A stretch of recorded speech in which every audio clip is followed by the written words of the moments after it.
Commissioner Hightower? Here. Commissioner Webb? Here. Commissioner Goss? Here. Mayor Pro-tem Ranella? Here, and we'll stand for the Pledge of Allegiance.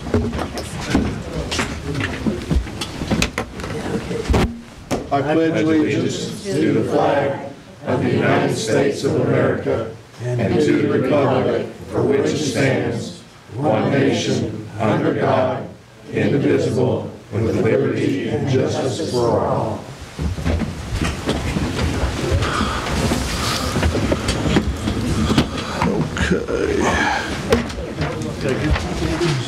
Is there any addition or subtractions to the minutes of November 27th, 2017? Hearing none, we will accept those minutes. Okay, so we got some guests here tonight. Ma'am? Yes. Hello. Would you like to come to the mic here? Yeah. Would you like to come to the mic and tell us what your business before the city is?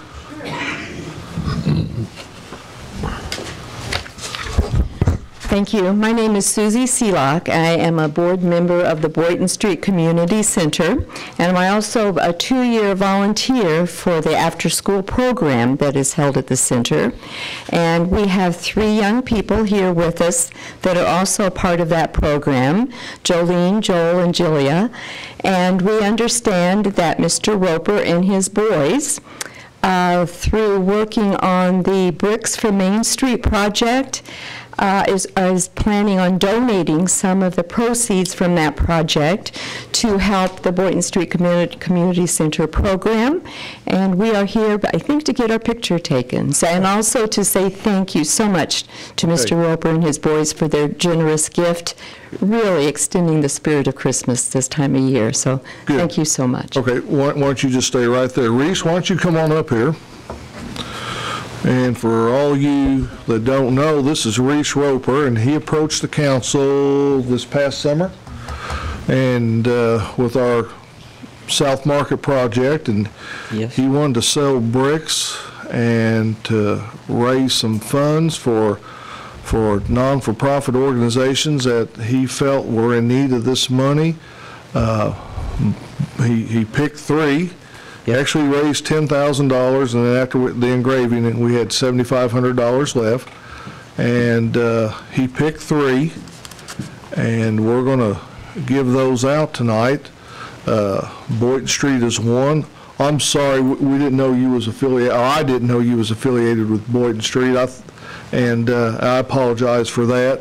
And then we got the Lighthouse Community Center and it's the Marion Ministerial Alliance. So if you guys all come up here, I'm going to let Reese give you these checks right now for $2,500 each. Okay.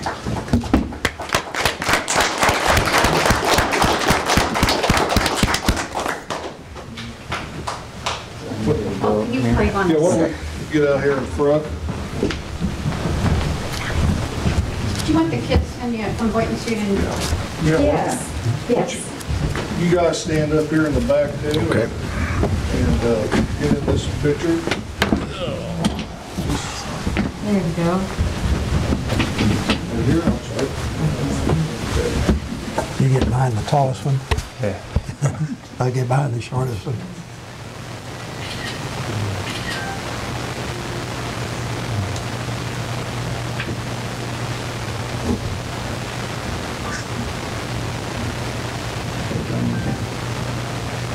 Is everybody good? Allison? Yeah, I'm good. You good? Okay.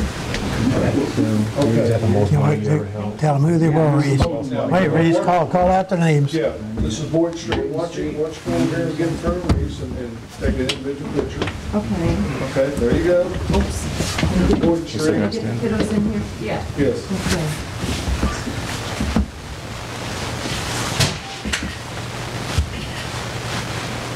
Okay. Thank you so much. Thank you. Okay, this is the Lighthouse Shelter. Ivan and Wanda Zwick. We'll spend it all in one place.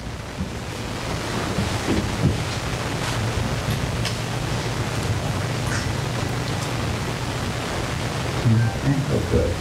And the last check, Marion Ministerial Alliance. That's the mile and off.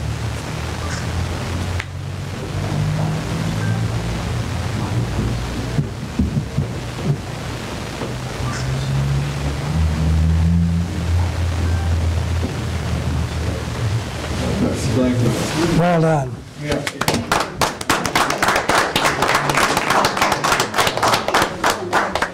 Okay, great. Good job, Reese. Yeah, Thank you guys for coming in tonight. great. Good job, Anthony. Did you good on that. That's who she was with. I know. Did you get it? You're welcome. She up and make a nice little speech.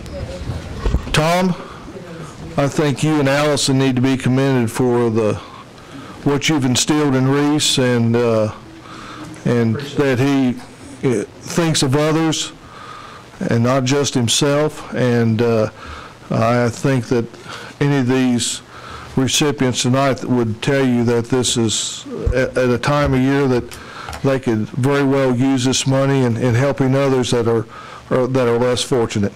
So, I appreciate it. yes, I think everybody Yes. had a hand in helping, yep, especially Doug. He probably got tired of me saying, I need some more bricks and we need this or that. yeah, But I do appreciate Yeah. all of you guys for helping, Reese and with the projects. right. I would also suggest you increase his allowance too, so. Oh, yeah. Believe Yeah. me, he's Oh, we'll be, got a job. now, are you a freshman this year, Reese? Yes. Oh, well, Angelo, I'm thinking new auto in another year or so. At least, Yeah, that's a good idea. Yeah. All right, thank you, guys. Yes, thank you. Good job.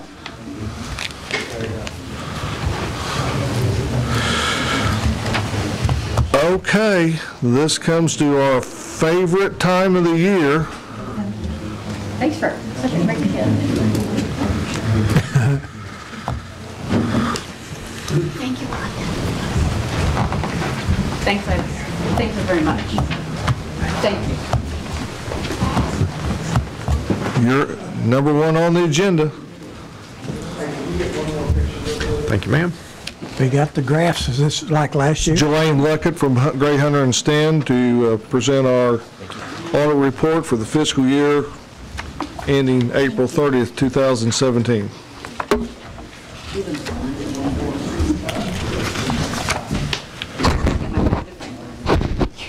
It is I small. don't know if I'll be able to see my notes. It is small print. I think I can read that. Yeah. As I've done in prior years, I've tried to put the audit report into graphs, a little easier for you guys to understand. The report itself is not much different than prior years. It's got the same opinions, the same financials, notes, that type of thing. Not much different as far as the format goes. But I'll start with the graphs. Oh, and you did have a clean opinion on your financial statements on internal control and compliance. Yes. First graph should have been the top one. And I've also got a little cheat sheet in there that looks like this if you want some help figuring out what categories go into the different revenue expense accounts. And this first one is based on page 17 of the audit report. It's on the full accrual basis, the governmental funds, and this is revenue. And if you want, you can tear them apart so you can see more years together. Put them side by side, whatever, see the comparison a little better. Very consistent percentages. The only large fluctuations you have in all these years presented is really the capital grants, and those fluctuate from year to year depending on your construction projects. And that can change, those capital grants, depending on how big they are, can change the percentage points just a little bit, a couple points up or down. Like, for example, this year, very little compared to last year. 400 and some thousand this year, over 3 million last year. There's been steady growth in most of the tax and fee categories. In fact, if you look at the first year I've got, sales tax was 9.3 million. This year, it's up to 13.9 million. that says you're doing something right. Because I think all of these years probably included home rule. Taxes, your assessed valuation in '05 was like $225,000. Your assessed, or $225 million, I mean. Your assessed valuation in the current year was up over $296 million. So you've done well there too. This says, to me, says you're doing something right. Your revenue is growing. In fact, from '05 to '17, it almost doubled in that time frame.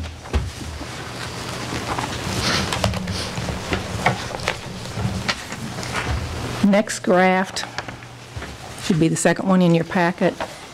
It is also based on page 17, full accrual, the governmental funds. This is expenses. And since the revenue has almost doubled in that time frame, so have expenses. And those categories, they're going to fluctuate some depending on what you're doing, but the categories that increased most were public health and safety, and I'd say a lot of that has to do with the fire and police pension funds, with what you have to pay. Streets and cemeteries and recreation, a lot of that was the hub when that opened. And the development, the number of TIF districts that have come through the years and added to that.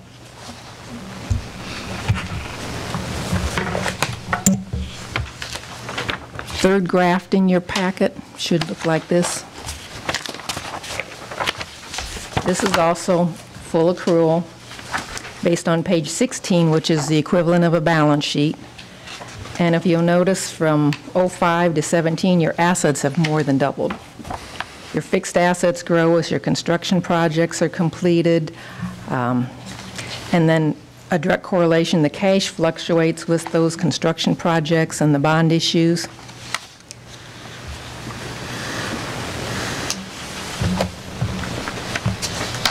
And the last set of graphs I've got, that is also based on page 16, full accrual. This is the liabilities and equities. And you're going to have more fluctuations here due to various things. This was the second year for the new pension standard, which made a big difference in the last 2 years. The bonds and notes payable go up and down as you have construction projects, issue bonds for those. There was a big change in unrestricted equity in the previous year because of these pension standards too, which made, we went from an unrestricted equity of over $3 million down to a negative equity now because of that accrual for the pension funds. You respect the comment, Fernanda. Well, it really skews that set of graphs because of that, the equity portion. Did anybody have any questions on any of those, or do you need more time to look at those? Or if you do have questions later on, please feel free to give me a call. Steve's got my number. Well, I think that, the biggest thing there is that, we had no major differences, from one year to the next, everything, we continue to live within our budget. You're doing very well. I And, wish I could say that on every place I audit. This council and previous councils need to be commended on that because, we've made cuts in the past. And you guys have worked hard through Yeah. the years to keep things. And if that's what it takes next year, it's not something any municipality likes to do, but if you have to cut things to, not spend more than what you're taking in, that's just business. And we try to keep a good business practice here. And I'd also like to thank Steve and his staff for the wonderful job they do to help us out. Yes. They do a good job. And I think that, that says a lot, your folks feel very comfortable in going in there at any moment's notice during the week to 10 days that you're here, 2 weeks, and asking, for them to stop what they're doing. We turned to their go. lives upside down for about 3 weeks. Oh, yeah. So, now it gets the chance to clean the files out and reorganize, and they really love it. So, And thank you for the opportunity to serve job. you. okay, thank you.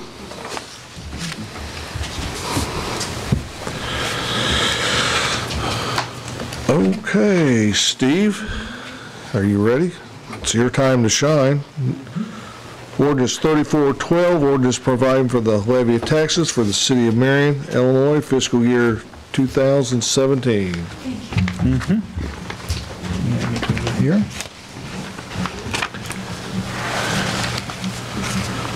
Well, okay. Now here it is. Yeah, like I said, we talked about at the public hearing that it's going to be a very, very slight increase, if any, over last year, depending upon what the EAV is, the equalized assessed valuation. If it stays the same, we're still looking at less than 2% increase, and if it goes up some, it could then literally wipe out any property tax increase a person might see at all on their property taxes. We are levying for just 3 items. One is the police pension fund. The second is the fire pension fund, as you can see the amounts there. And then the third is for recreational programs, which is basically the hub. Is why we instituted that back a few years ago when we started the hub to help offset their operating cost. And then those are the only things that we levy for. We do not levy for any of our debt service. In fact, come in January, you will abate.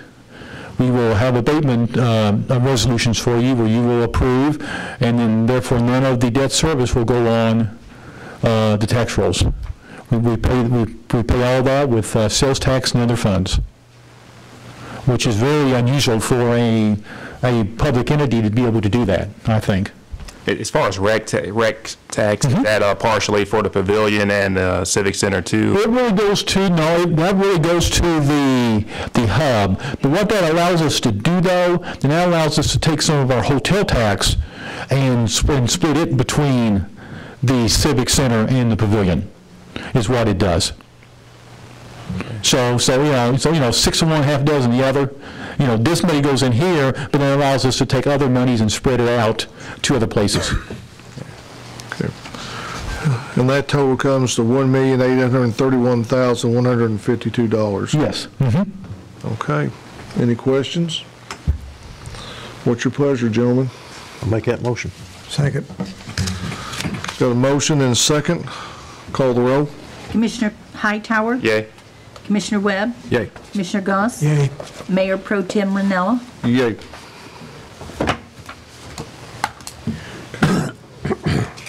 Number 3 is a 3-part process. Chief Odom.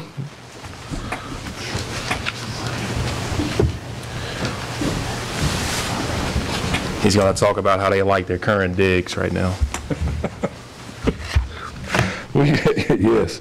I think you got the sheet in front of you. It shows the change orders. Do you? Yes.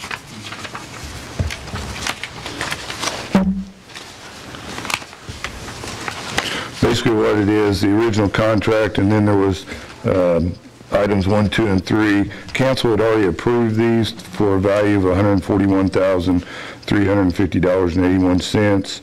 Now that they've got the outside of the building completed, they're going to finish the concrete around the front and around the back, adding a retaining wall and some retention drainage, which is going to bring the total up to $149,885.23. So basically what we need is council approval of $8,500, $85, $34, and 42 cents to bring it up to the total. That's TIF funds, I think. Yeah, and in doing so, this will allow for the entire completion of the concrete for the building and stuff like that. Yes, they're tearing the rest of the front out, redoing it, and pouring the concrete around the back, so that'll finish up the project. Right. Make that my motion. Yeah. No, go ahead. No, I was just going to say, these change orders, aren't some of these things that can be avoided that, Well, they really didn't know, unlike the extending out the retaining wall and the drainage tile until they got the building up and seeing how the gravel was falling on it, and then they looked towards how it was running back towards the building a little bit, so they added the retaining drainage to it, and that's what caused some of the change orders. And do they have like a project manager on site the entire time they're doing work, or? Glenn's the one that put this together. So. Okay. So is it intermittent, do they come in and out, or they? On that, Angelo, it started off with just replacing the bad pavement in the back of the fire station. That was the original contract. And that evolved into add this. This was done in November of last year. Then they started construction on the fire station. And then the fire station had to get electrical conduit. They had $4,500 to get electrical power to that. Our original contract didn't have anything of that on it. So as the station has evolved, in instance, there's 10 foot to 72 feet of concrete on the back that technically should have probably gone with the fire station. But they wanted us to add it to our contract we had for the paving in the back. So our original contract started with just replacing pavement in the back of the fire station. Things was added on to it as we went through. One of it was put 30 foot of a roadway on Joe Hale's property to get back over to the back of the deal. Okay, when they bought the dairy store there, then we come off the Union Street and he deducted that deal and added it over back to Union Street coming in. So there's been a lot of things changed from our original contract that we started with. But, I mean, you know, in the end, the difference is $8,534.42. I'll second Yes. that motion, So, Mary. no. Yeah, I made the He motion. made Do you have any other Second questions? it. Do you have No, any other I'm good. question? Okay, got a motion Yes. by Commissioner Webb, second by Commissioner Goss. Call the roll. Commissioner Hightower? Yay. Commissioner Webb? Yay. Commissioner Goss? Yay. Mayor Pro Tem Ranella? Yay.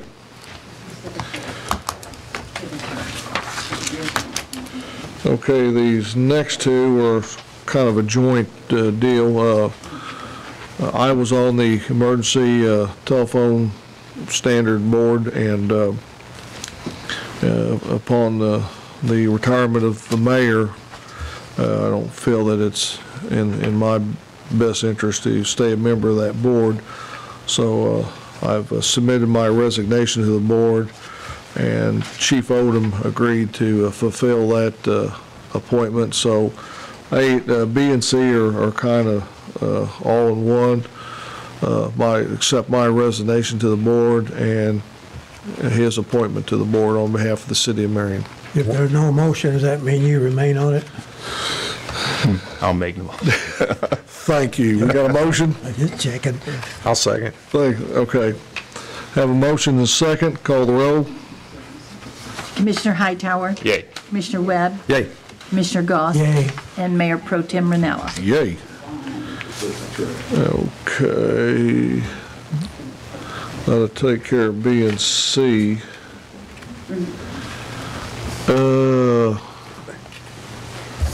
Are you going to represent the police department?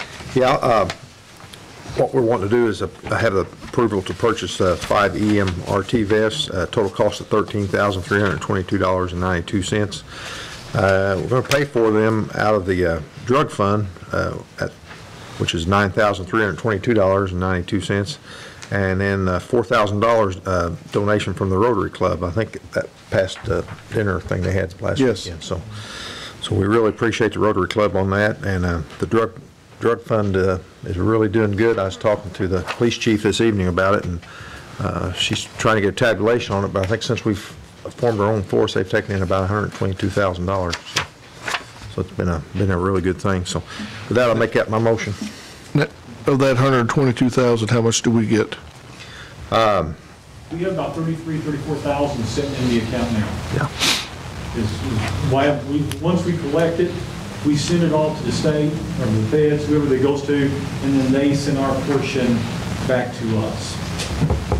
And I don't remember what that portion is. I think in some cases it's 50%. I don't know if it's a straight 50 or not. I'm not sure. But we said, well, in fact, for instance, today they brought in $10,000 cash, which we'll deposit, and then we'll write a check out to that to the state police. State police. Yes. And then down the road we'll get our portion back then. Okay. I'll second that then. Okay. Got a motion and a second. Approve 5 EMRT vests for a total cost of $13,322.92. Have a motion by Commissioner Webb and a second by Commissioner Hightower. Hearing no questions, call the roll. Commissioner Hightower? Yay. Commissioner Webb? Yay. Commissioner Goss? Yay. Mayor Pro Tem Ranella? Yay. Okay, number 4 is from the library. Number 1, need a motion to approve the resignation of Beth Wilson from the Marion Carnegie Board of Trustees. So move. Second. Got a motion and a second. Hearing no questions, call the roll. Commissioner Hightower? Yay. Commissioner Webb? Yay. Commissioner Goss? Yay. Mayor Pro Tem Ranella? Yay. And then B is, they put the burden on us for council approval of either Jan Odie or Megan Tate to replace Beth Wilson.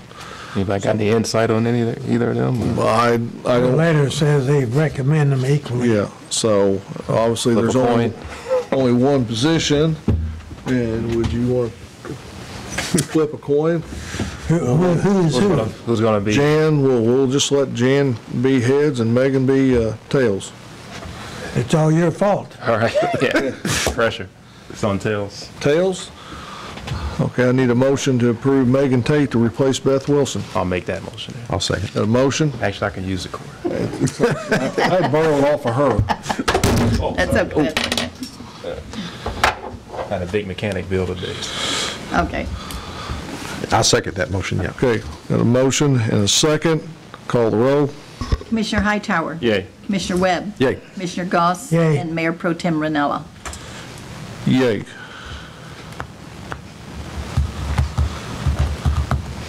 Okay, we did number 5.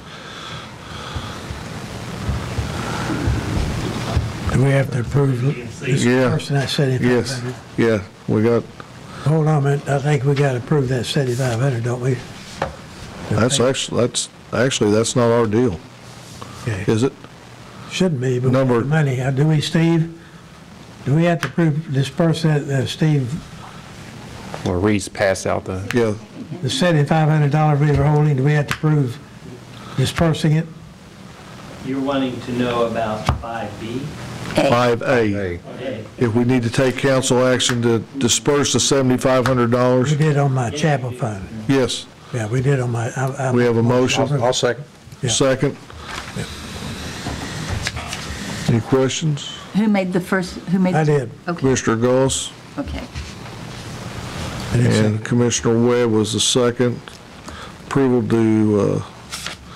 to disperse $7,500 as designated.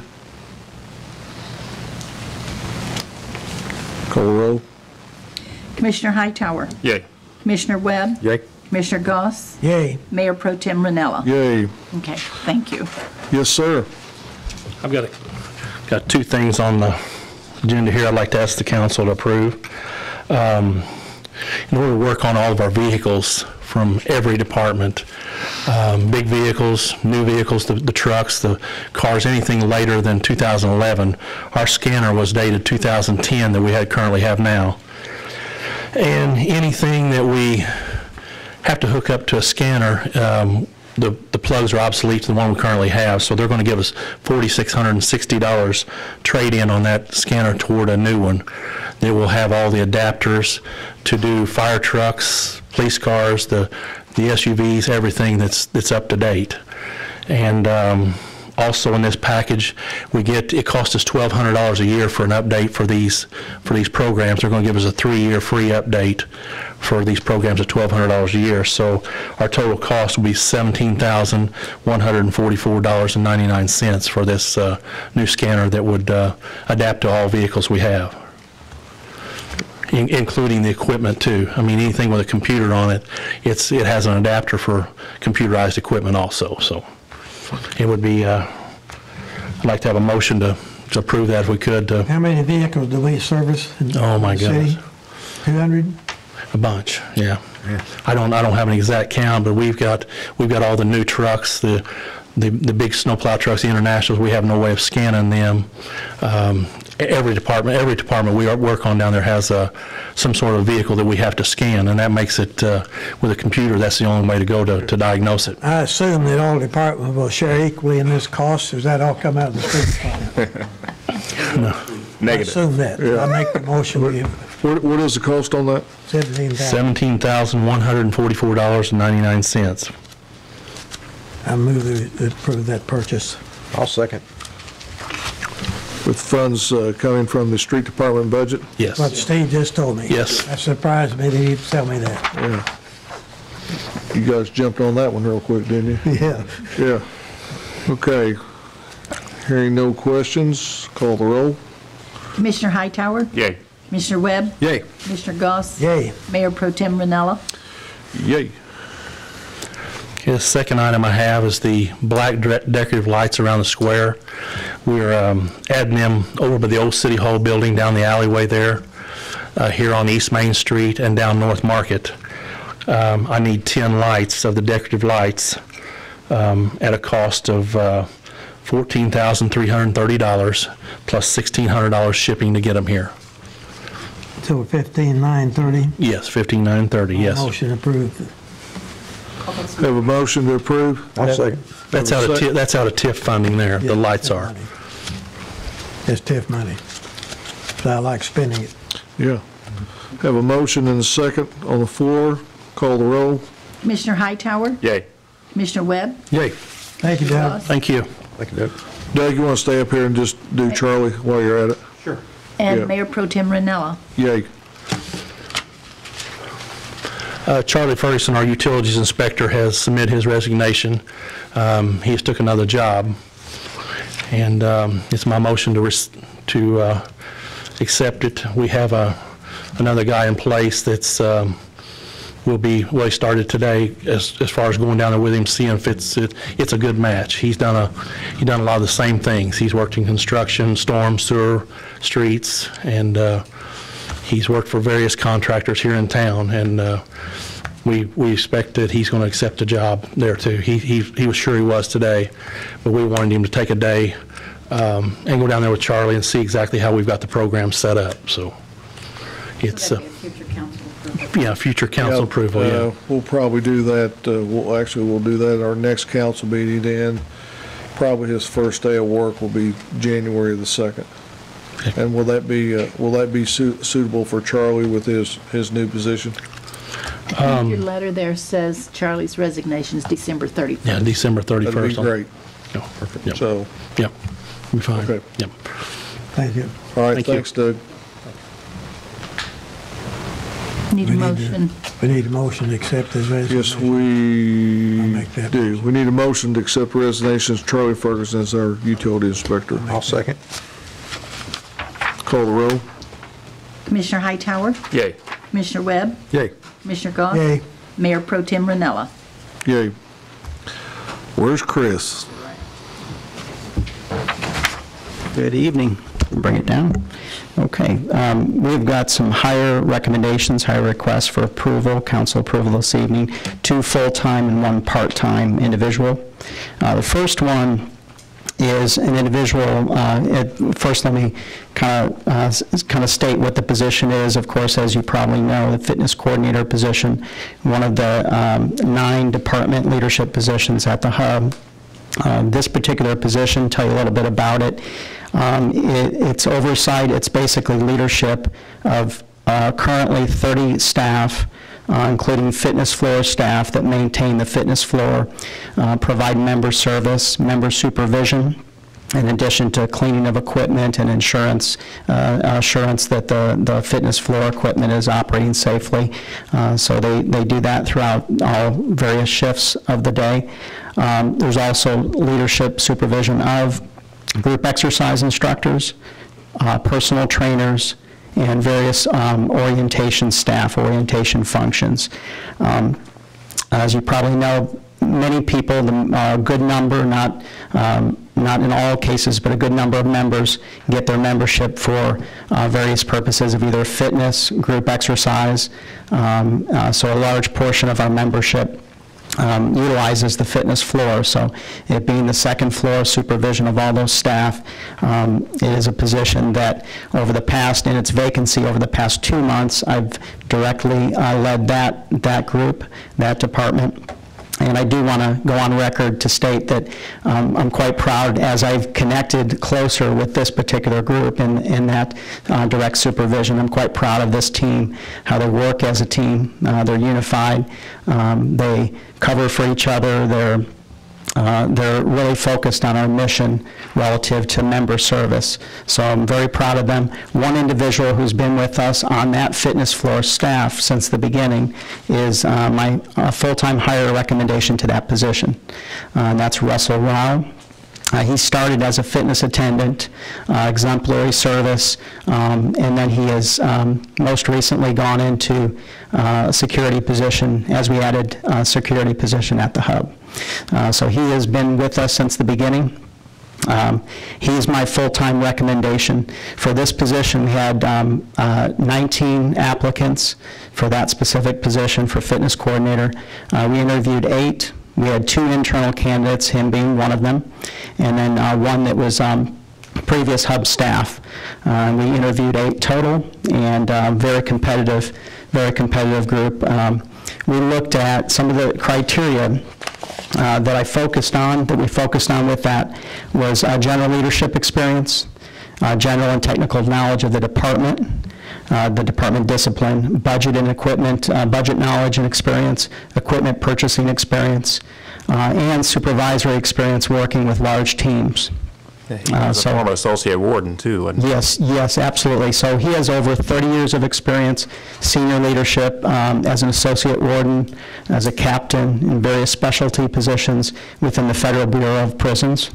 He has been responsible for very large teams, has been responsible for very large budgets and purchasing of equipment and resources for department staff. So quite proud of him. Again, a very competitive interview process. Several individuals had good leadership experience. Several had good certifications and specific experience. And with his demonstrated experience and proven track record here with us at the hub, as well as in his previous professional experience, we're quite confident that he's going to do a great job. That is our full-time recommendation. In addition to those specific criteria, he has the respect of leadership staff as well as the department staff.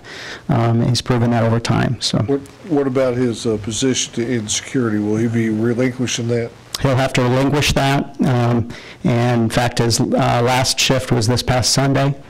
So we will be interviewing for that position, and we'll have to cover shifts and just work together as a team until we have that person hired.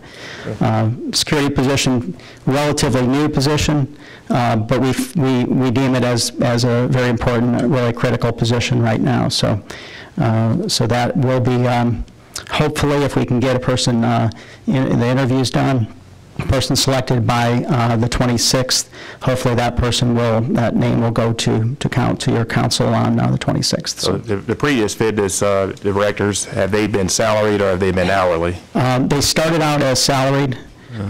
We did shift them to hourly. We're going to recommend that we have this position as a salaried position. And that's where we are with it right now. We could go either way. Is there a benefit to either one of them? I think it was by federal statute, where what was seen to be coming. We made 2 positions in 2017 that were salaried as hourly. We did not have that requirement at this time. Is that, I'm sorry? Yeah. It's not salary versus hourly, okay? And that's a misconception. It's whether a person is exempt from overtime or non-exempt. Thank you. You can have a salaried person who could get overtime if they work more than 40 hours. Okay. An exempt position is an exempt position that is allowed specifically by labor law for certain positions. So they're mutually exclusive then? Yeah, exactly right. Okay. And in the case of the fitness coordinator, it's obvious that he qualifies as an exempt employee because of the position he's in, because of the supervision. Anyway, so one problem we ran into at the PD is when people got hired at the end of the year, when it came time to vacations, they were kind of scrambling. Is there any way possible we can kind of delay this to January 1st, we won't come into that, or is that not feasible? We've made allowances. Yeah, I was going to say, Chris has made allowances for that. We have made Okay. allowances for those, Yes. even contractually with our union contracts. In previous times, we made allowances for those two.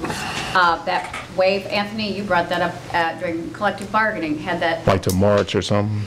for. Yeah, I think that's what we did. We allowed March, them yeah. to, it was in the PD. We had several there that because of their hiring dates and you know, as they accrue vacation and stuff like that, we allowed them to extend that over to the end of February. Yes, we want to try to avoid that. We have an example of one of our coordinators that we are able to get all but one day in 2000 of a week vacation for his first year of service prior to 2018. He'll have one that I'm going to request carry over into January 2nd. So we'll make every attempt possible to do that. We have another benefit employee that we're going to manage that vacation, you know, before 2018. I think the last pay period is the 23rd of this month, payable on the 29th. So, Yep. I know I got threatened with bodily harm. I started an individual in the water department with 4 days ago in the year, and I got threatened with bodily harm, never to do that again, but, you know. Well, we feel that okay. this position, as well as the maintenance position that we're requesting, and that's another kind of a position of, we've been challenged with recruitment and retention. Right. Both of those positions, I think, are crucial to get a person in that position.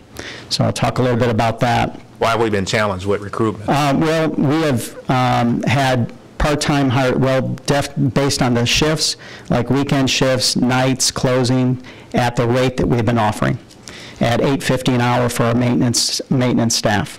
So that's below like comparables of similar jobs and other. We're finding a great deal of competition out there for comparable positions and for other positions that those individuals could get. So we have had 6 individuals in maintenance position, 3 have in part-time positions, 4 have left early for other positions or other reasons. 1 full-time on the 23rd, on the 13th of November, a full-time maintenance position that you approved was accepted a position after approval, accepted a position at another location at another organization for higher pay. So what we're doing with that, I'll tell you when we get there, but we're looking to have a full-time and a part-time. We've got, finally, after spending some time with interviews, recruitment, we have found 2 individuals that we are confident that will be successful in that position and will stay with us. We may have to explore an increase in pay to compete with others. Yes. So the full-time we have, we're requesting an increase to $10 an hour. It's under our current full-time maintenance staff rate, another individual who's in that position, but it's above the part-time rate that we have budgeted for currently. So next fiscal year, we intend to raise the part-time maintenance wage. As we have for other positions in the facility, we raised our cafe attendant to our front desk attendant, which are comparable positions or in terms of shared staff. So we raised that from $8.50 to $9. And that's cut down on retention? I mean, that's improved retention? I believe it has. And there's a lot of factors related to retention. There's going to be periodic turnover relative to staff that are going to go on to other careers, that kind of thing. So we're still going to see some turnover there. We also raised Child Watch from that minimum wage, actually $8.25 to $9. So those 3 positions are comparable with each other relative to the wage now. Based on shifts, we still have some challenges with Child Watch filling certain positions. And it's really recruitment of certain individuals based on those shifts, whether it's a morning staff person or a high school or college student that's in the afternoon. So we're working through those issues now. But we do have to raise the wage and plan for it in next fiscal year budget to ensure that we're going to have less turnover. Then we retain and we pay them what they should be paid. And Steve, this is fiscally feasible, what he's talking about?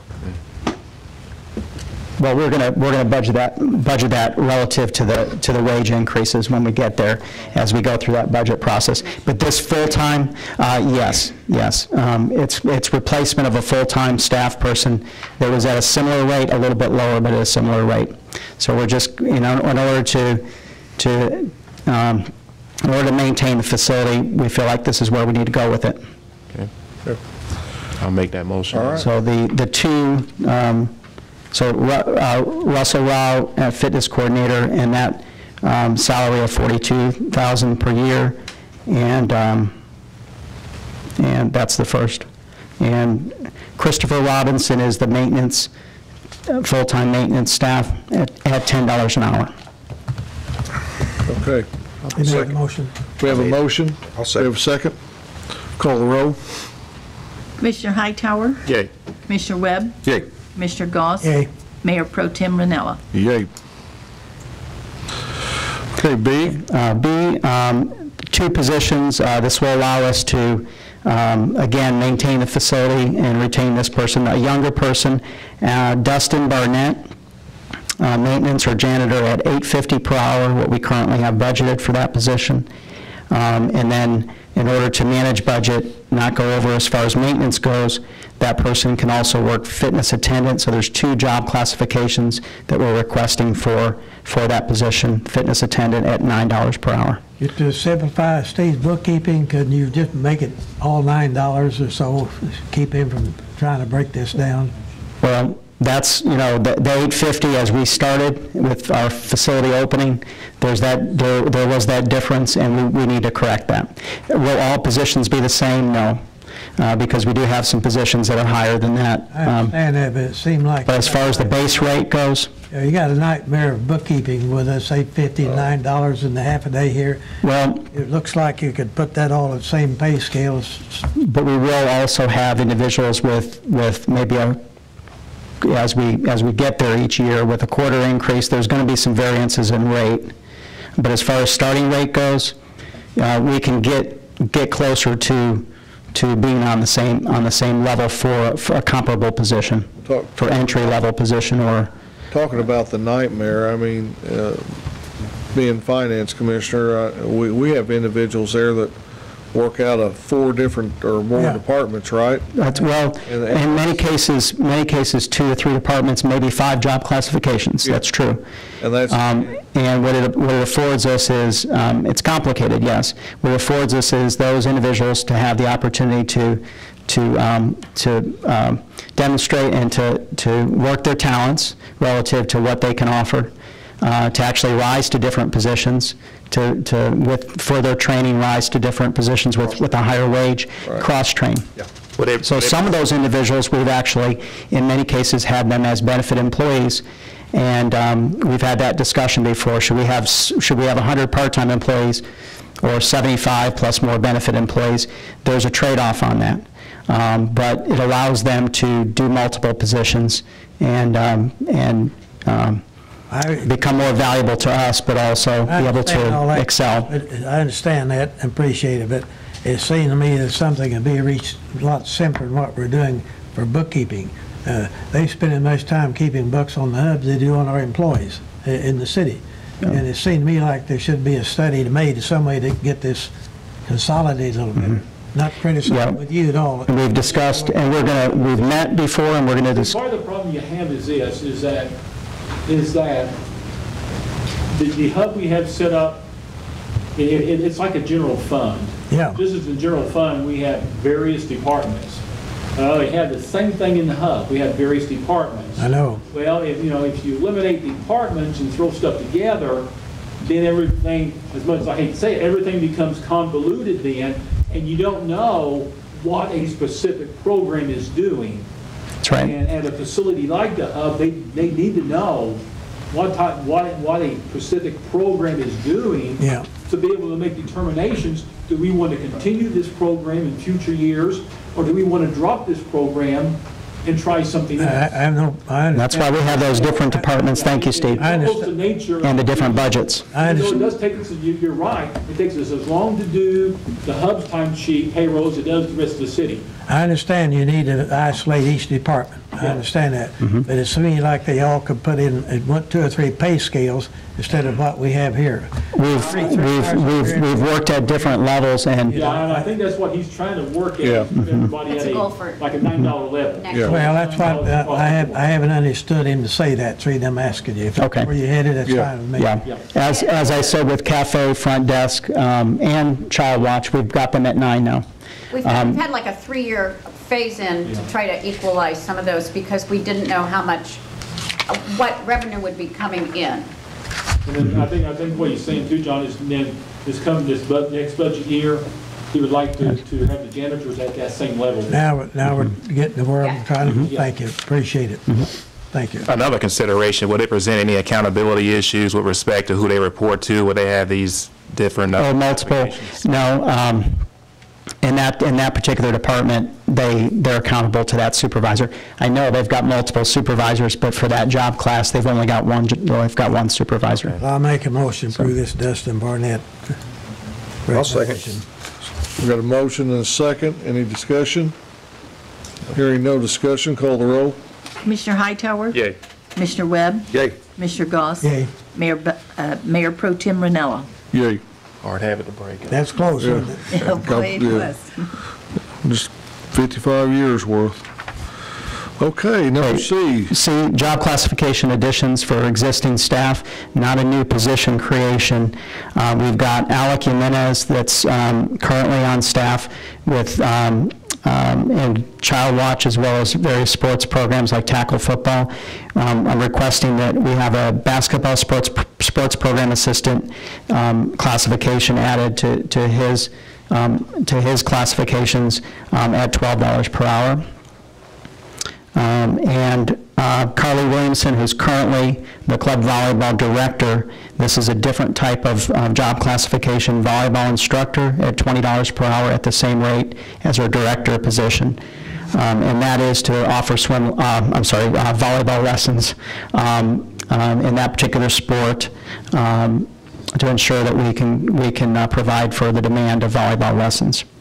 Third one is Molly Donahue, fitness attendant at $9 per hour, and then Dakota Quirtamos as, tell me, Mayor? Quirtamos, sorry, Dakota. Yeah.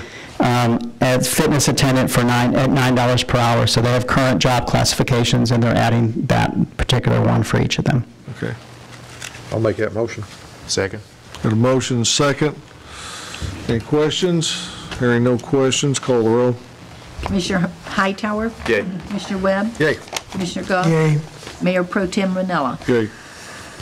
All right, thank you, Okay, Chris. thank you. And then just a quick report from last council, after Black Friday. We had a very successful 228 and 177 new memberships sold during that Black Friday special. That, at the end of November, with our count, brings us to 3,640 membership packages. Compared to last year, a big increase. We have, at the end of November last year, we had 3,192. So currently we're at 3,640, going into the new year very strong. We have got about 7,205 members of those packages. That's 7,205. So quite a bit of an increase in adult and senior memberships. Pretty steady, a little bit of an increase in family, but pretty steady on family memberships. So there's an increase in those individual memberships that we're seeing. So we have higher packages and quite a bit more than last year. So. Good job. Yes, thank you. Thank you. I don't think when we started this that we ever, I think we was going to be excited at 5,000. And I mean, we're at 7,205. That's phenomenal. Yeah. Pre-opening, it was like, and even in the first year. So I want to thank Doug Patton for his leadership, Gail West, and the council for believing in the importance of it and how important it was for the community. And well, we had a guy right there that white sweater that kind of went out and found that first $2,500,000 and helped write that grant. Thank you, Brian. To get all this going, Brian Ziegler. So we don't need to forget old Brian. No, we don't. Yeah, we can shift some of the debt service over to Brian Ziegler. He didn't hear that. Okay. All right. Thanks, Chris. Yep. Thank you, Gail. I think you're going to be up on number 8. Okay. And we have probably 8 and 9. Yes, we have 2 amendments to TIF. The first one, and these are existing TIF documents. The amendment this is with Marion Hospitality, which is the Comfort, actually the Comfort Inn that's on Black Diamond Drive. What the amendment calls for is Marion Hospitality has a owner and several businesses that all have parts and not charges, but have part of the increment would go to them. So Marion Hospitalities, who has the current TIF agreement, what this amendment does is add the Allison Group, Brad McMillan Realty, and Brad McMillan Inc. to the TIF documents because they have incurred expenses on the creation of this project. And so it was put together by our TIF consultants and on the recommendation and the asking of the hospitality group to add these groups. And nothing else changes except just it adds these groups for that they can submit expenses. What was the total amount of expenses eligible? The cap is has not changed. It is $1 million. Okay.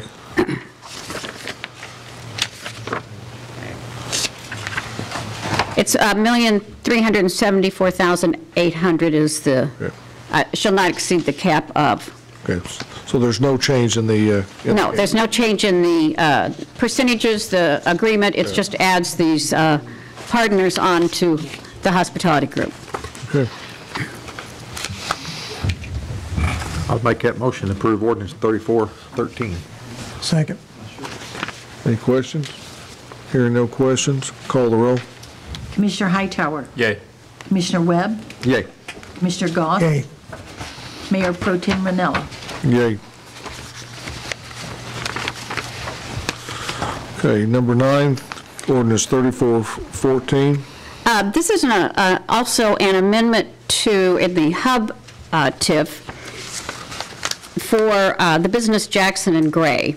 And the amendment is to add, Jackson and Gray has asked we add John Cavanis Jr. be added to the original agreement as one of the developers. And so that would be the only change in this would be Jackson and Gray and John Cavanis would be eligible for reimbursement for expenses that they've already incurred in development of the original project. The cap on that agreement is $560,000.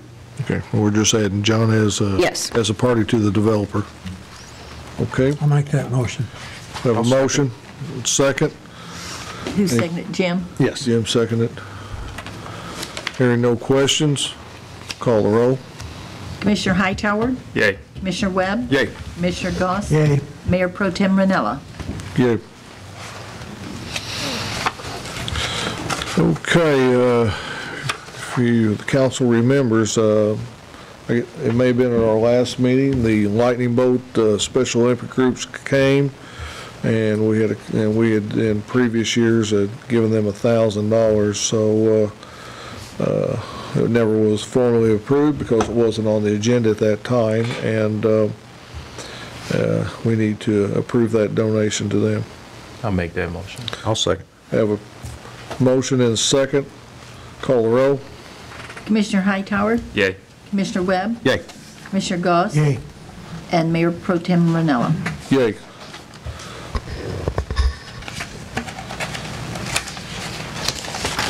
Glenn, I don't see any reason to actually go into executive session off this. I mean, we've executive session off number 10 to you. We've talked about this. 11.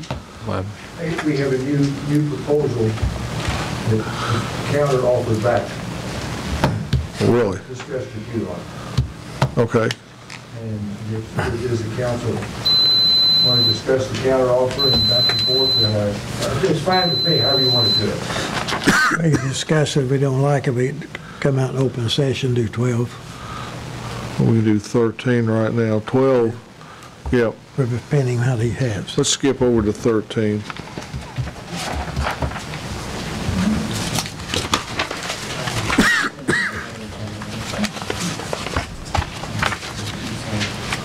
Do you want to, who's going to do 13?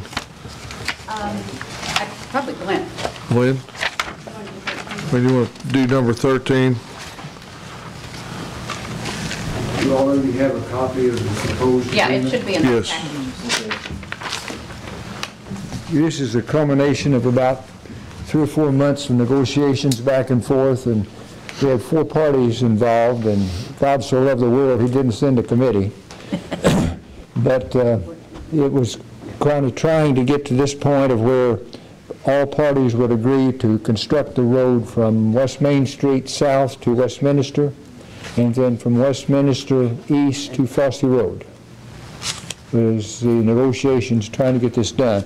And these, forget all 4 parties to agree, there's outlined 12 items. Have all of you had a chance to read it and look it over? Yes. Okay. Any questions pertaining to the 12 items? It's involving Pepsi-Cola purchasing some property from the Fluke Limited Partnership. The Unit 2 School District is participating in part of the cost because they wanted that road constructed to be able to get access to the properties they own on Westminster and also on Fosse. The city has made attempts to get grants from the Department of Transportation and the Department of Commerce and Economic Opportunity. And right now, as it now stands, we're not going to be able to get any grant funds from the Department of Transportation. I thought we had a good shot for the TARP funds in a amount of $161,000. But they tell me that unless if it's a new road being constructed, they only give TARP funds unless you're utilizing Economic Development Program funds. So there's no Economic Development Program funds to be dispersed, or consequently we get no TARP funds. So we get no funds from Department of Transportation. Now, Department of Commerce and Economic Opportunity, we've been involved in negotiations there. The possibility exists that we can get all of the revolving loan funds that the City of Marion has, or will have, at the end of December of 2017. If that is utilized within 2 years on an economic development project, that can go into the project. So, how many dollars is that, Glenn? Steve indicates about what, $980 plus or minus? Yeah. Well, what they do, they use a formula which says the cash on hand that we will turn over plus our AR less any write-offs that occurred since 1992. And so, so we're estimating that it's going to be close to $1 million. Plus or minus. Yeah, that we're going to have to be able to put towards the project. And the project cost is going to be, all told, is going to be very close to $3 million. And that would be a 30-foot wide concrete road with a very wide intersection. Pepsi-Cola has about 125 semis over a 24-hour period going in and out of there. So we have to make accommodations for a very wide intersection to accommodate those trucks. We've got to change the signalization of the intersection. And then we've got to upgrade Westminster. Now, we are getting a break there. The Department of Transportation will be putting a new bridge over 57 that will wide enough to accommodate a bike path. And then IDOT then will pay for the Westminster from the entrance to the Pepsi-Cola farmhouse on Westminster east to Fosse. They'll take care of that, which is a help to us.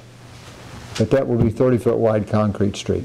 Does the purchase price that include that Pepsi's coming up with and the schools, that go against that $3 million, or is that in addition? That's a separate item altogether. Yeah, Flukes will get $860,000, Right. of which Pepsi pays $760 and the schools pays $100. And then we have $3 million plus or minus. Plus or minus. addition. Now, I'm hopeful these are based on prices we got last year. I understand. Department of Transportation work is going to be practically nil next year, and there's going to be a lot of competition for the projects. Hopefully, we can get some very good prices,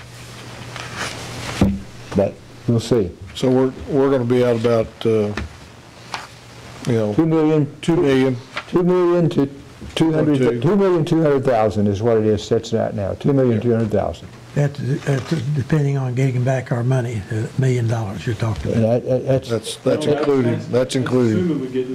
Assuming we get the $1,980,000 there, Assumption. then we need another $2 million too. Yeah, that's an assumption, though. We aren't sure we're going to get that. No, we got it. Well, it's pretty. You're going to get it sent back to you? Huh? Well, we I don't get- understood that they had to send it back to you. No. No, what will happen is revolving loan fund is closing down. I know that. December 31st, where we send everything up to them. Right. The provision they have is only as long as we meet HUD requirements with the project, and we will, then we will be allowed, they've already told us, we'll be allowed to use that money within a 2-year period on HUD-approved projects. Yeah. Now, In the meantime, all the money stays here. Yeah. You don't send any of the money up to them? We will in January. We'll send it all up to them in January. That's what I asked. Yeah. They send the money and then they send it back to us. Yeah. And then, right. Yeah. Then they'll give it back to us in form of a grant. Yeah, that's what And one of the stipulations on that is that Pepsi-Cola had to agree that their 50 new employees they're going to employ, 51% has to be in low to mod income. Yeah. Okay, once that project is completed and signed off on, for the next 12 months, if any business locates along that road and utilizes that road, 51% of their employees has to be low to moderate income. Now, after the 12-month period, it all goes away then. You know, one thing, when LaDonna and I went to that meeting in Springfield, they want those employees to be low to moderate income. But the question, that we asked them was, well, can this new employer pay a rate that brings them out of low to moderate income? And, what's your famous quote? It looked like a calf staring at a new gate. I mean, they'd have an answer, You look at the demographics of Williamson County, and what's a median income of a family? What is it? 41, 44,000? Federal government sets up the standards what's low to mod. They've got a criteria for that. I think what the intent of that rule was, when they are hired, they have to be in that low to mod income. If in that next 6 months. That's the people you're hiring. But once they're hired and you raise them up out of it, that's immaterial. Right. Yeah. Yeah. But when they're hired, they have to be in it, 51% have to be in the low to mod as established by the federal government. Glenn, this project should help traffic patterns for the high school too, right? Oh, absolutely. Yeah, any kids that's just why the schools is very much interested in getting that done. That will alleviate some of the traffic on Carbon too. Exactly. Yeah, it's a good project. Yes. Any other questions? Now, three of the 4 parties have signed this agreement, and the 4th party is the city council, and we had to wait to have an official meeting to discuss it, review it, go over it, and if it's acceptable, then all parties will have signed the agreement then. Okay. I was going to ask you, as a former school board member, has the school talked about making a road out to Falsey Road and then over to Westminster if this project's completed, or? I'm not sure. Okay. Yeah. But they're probably salivating at this project right now, though. They should be. Yeah. We're spending the monies for their benefit, but at the same time, we're going to get 50 new jobs. And it's going to be to the community's benefit for the southwest part of Marion. Oh, yes. And the Wildcat Drive, it should alleviate some of the pressure on that, some of the pressure on Carbon Street. I agree. Okay, gentlemen, what's your motion? What's your pleasure? For the agreement for land development with the aforesaid. Okay, we have a motion. Do we have a second? I'll second it. Second. Any discussion? Hearing no discussion, call the roll. Commissioner Hightower? Yay. Commissioner Webb? Yay. Commissioner Goss? Yay. Mayor Pro-tem Ranella? Yay. Okay, going back to number Here's the original. 10 That's got the original signatures on it. or 11 and 12, yes. Well, I'm stuck on 10. All this agreement does is say if all this happens, we'll do certain things. We're not obligated to do anything until all this comes apart. That being real estate, we probably need to go into Yeah, exactly. executive session, don't you think? You know how I feel about that now. I know how you feel. We need some other things done here first before we do that. I need somebody to pay the bills. I'll make a motion to pay the bills and funds become available. We have a motion, second, call the roll. Commissioner Hightower? Yay. Commissioner Webb? Yay. Commissioner Goss? Yay. And Mayor Pro-tem Ranella? And I'll make a motion to approve the consent agenda. I'll second that. Call the roll. Commissioner Hightower? Yay. Commissioner Webb? Yay. Commissioner Goss? Yay. Mayor Pro-tem Ranella? Yay. Commissioner Hightower, do you have anything for the council? Commissioner Webb? No. Commissioner Goss? No. You act like you do. Well, I had a cemetery report, but it'll take too long to give it, so I'll delay it. Okay. Actually, I do. Actually, Tim Barnett, who's one of our housing developers, he's met with Doug on several occasions with some issues on Dewdrop, and he just wanted me and in a council meeting to publicly commend Doug for everything that he's done on behalf of the city to help him resolve his issues there, and he just wanted to say thank you. So I told him I would do that. Okay, one other thing before we have a motion to go into executive session. Our next regular council meeting, because Christmas is on Monday, will be the 26th at 6:30. All right. I need a motion to go into executive session for the discussion of real estate. I'll make the motion. I'll second. Okay, call the roll. Commissioner Hightower? Yay, with extreme prejudice. Commissioner Webb? Yay. Commissioner Goss? Yay. Mayor Pro-tem Ranella? Yay. And we will be discussing some, we will be taking votes on 11 and 12, or we'll be taking votes on 11 and 12 when we come out of executive session, which hopefully is not going to take more than a few minutes. Hopefully 5 minutes. Hopefully 5 minutes.